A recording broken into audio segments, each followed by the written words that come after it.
Hey, how's everybody? The DRS just announced that starting on October 14th, they're going to be redoing the allocations inside all of their retirement strategy funds. So if you have money in Plan 3 or DCP and you're using one of their retirement strategy funds, otherwise known as target date funds, they're changing up the allocations on you. So in this video, we're going to talk about what changes they're making, what fee increases you might see, as well as how does the state's target date funds compare against other funds from Fidelity and Vanguard in terms of performance, allocations, and risk level. If you like getting updates like this, make sure you subscribe to my YouTube channel so you don't miss future updates just like this one. Also, if you're interested in learning how to reduce your lifetime tax bill, I recorded a free masterclass. You can find that in the description below. It's dedicated just to Washington State employees, and it's focusing on how to reduce your total tax bill. And we're going to go over 6 tax traps that you might find yourself in the future and ways to avoid them. So DRS recently announced that they're going to be adding their WSIB allocation fund into their retirement target date funds. So the WSIB fund, or otherwise known as the TAP fund, has been around for quite a long time. If you've been in Plan 3 for a while, I'm sure you guys are quite familiar with it. It's been the default investment option for quite some time. So the state's now putting their WSIB fund into the lineup for the retirement strategy funds. So remember that the WSIB fund is considered an aggressive fund, and mainly it's broken down into 5 parts. You have about 23% of it in private equities. So private equities are more aggressive than public equities that most people invest in. You have to be an accredited investor to be able to get into those type of funds. So as far as risk level goes, private equity is up here. Then they have about 1/3 of their money going into public equity, which is one step down from that. You have about 18% in real estate, 7% in tangibles, which is things like agriculture, and 20% in bonds.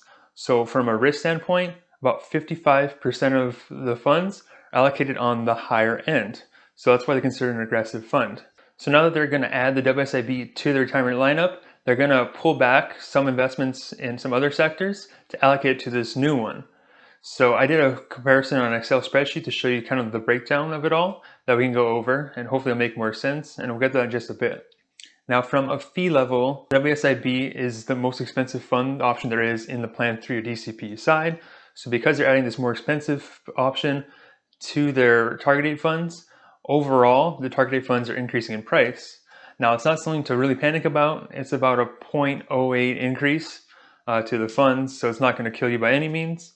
But from a percentage standpoint of how much of an increase this is, it represents about a 61% increase in fees to their target date funds. Now overall, this change does increase the risk levels across all of their strategy funds.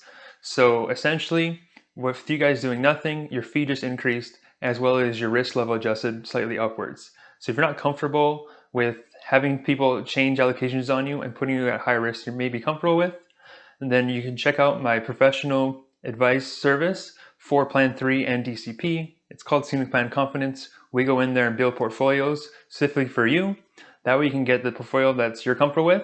So if you don't want to take on as much risk as those target date funds have, which they tend to be higher than most people realize, you can get yourself a more conservative portfolio, keep more of your money that way.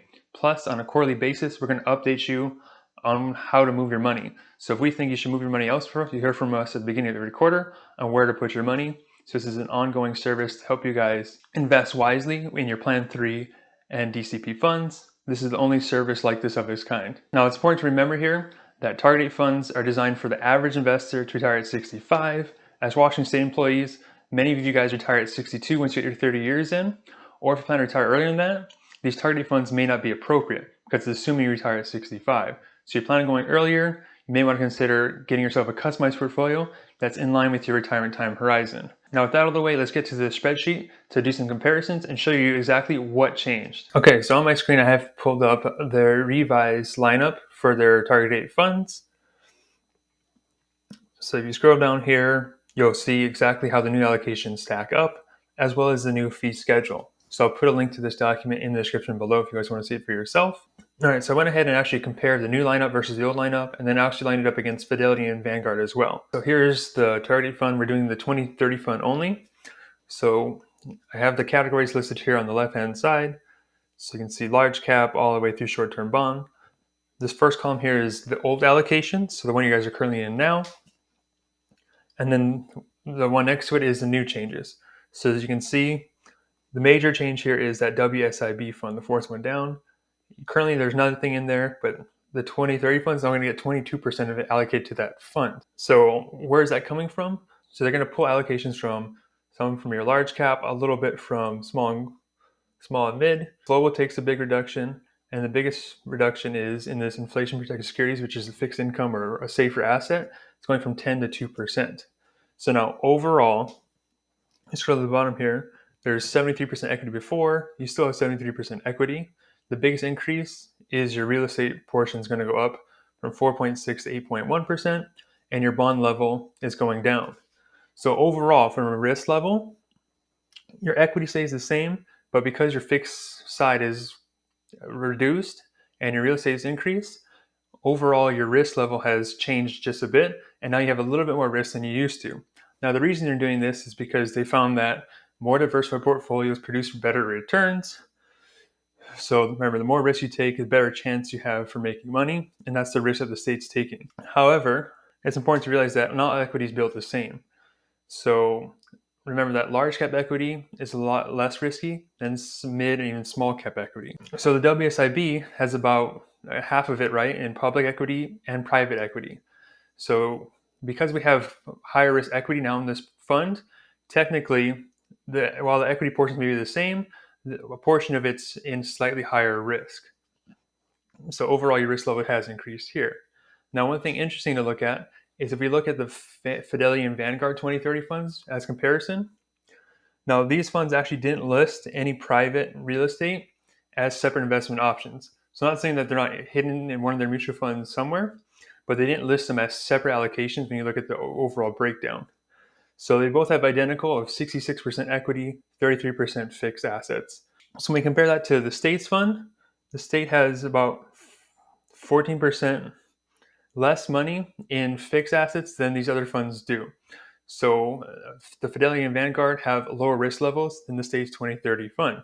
Now, higher risk levels are okay if the performance can justify taking on that added risk. So if we scroll down here and look at that, the 1 year performance. So this is based off of the June 30 quarter ending for 2021. I'm using this date just because that's the last time the state updated their performance records. So going off of their 1 year, they did 33. Fidelity did just under 30. Vanguard is about 26. So if we look at the 1 year, they had a slightly better return than Fidelity. So perhaps at a risk may be beneficial in that case.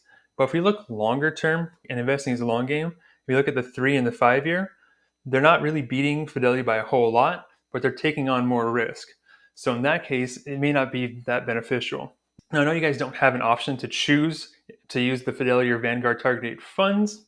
I did this comparison just to show you exactly how much more risky the state's target date funds are when compared to Fidelity and Vanguard. Now, overall, if we look at the long term, the state's performance being only slightly better than both Fidelity and Vanguard really doesn't justify the added risk level that they're taking. Now, will their performance improve with the new allocations? I sure hope so, being that they're increasing the risk level again, adding private equity as another diversification factor. So we'll keep an eye on it and see if the performance actually does improve.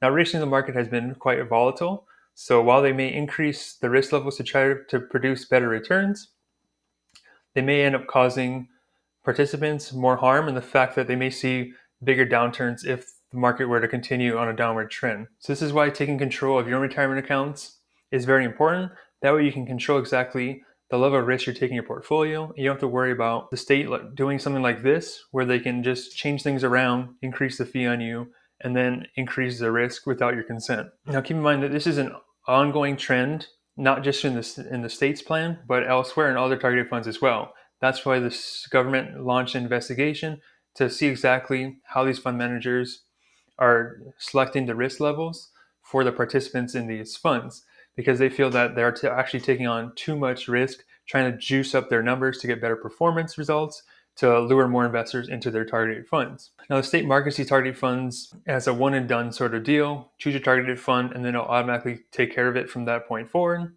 This is your life savings and no one's going to care about how it performs more than you.